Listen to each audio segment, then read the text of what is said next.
পুরনো ঢাকার ঐতিহ্যবাহী খাবার খাসির গ্লাসি। এটা মূলত একটি পর্তুগিজ খাবার। পর্তুগিজরা মাংসের সাথে দুধ আলু মিশিয়ে এক ধরনের স্টু বানিয়ে খেত। এটা মোগলদের রসুই ঘরে মডারেশন হয়ে নবাব পরিবার হয়ে পুরনো ঢাকায় চলে আসে। এর সাথে কোরমার কিছু বেসিক পার্থক্য আছে, যেমন গ্লাসিতে অবশ্যই আলু থাকতে হবে এবং গ্লাসিতে সব কাঁচা মশলার ব্যবহার হয়, গুঁড়ো মশলার ব্যবহার হয় না।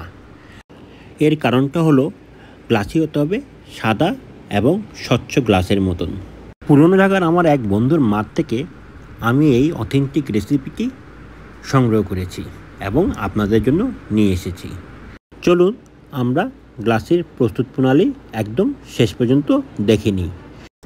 এই পর্যায়ে আমরা মাংস ভালো করে কষিয়ে নিব এবং তেল উপরে চলে আসলে কিছু কাঁচামরিচ দিয়ে দিব। একটু নেড়ে চেড়ে আমরা 1 কাপ দুধ দিয়ে দিব।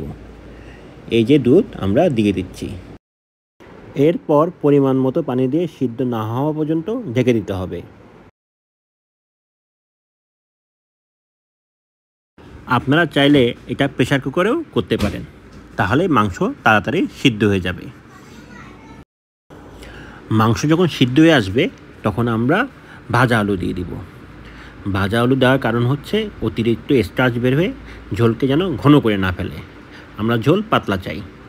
ঢেকে দিয়ে হয়ে গেলে এরপরে আমরা ধনেপাতা কুচি দিয়ে নেড়ে চেড়ে নামিয়ে নিব। আমাদের হয়ে গিয়েছে গ্লাসি। দেখুন কি সুন্দর স্বচ্ছ এবং সাদা হয়েছে আমাদের গ্লাসি। এবার ঈদে অবশ্যই প্রিয়জনদের রান্না করে খাওয়াবেন। আমার সাথে শেষ পর্যন্ত থাকার জন্য অনেক অনেক ধন্যবাদ।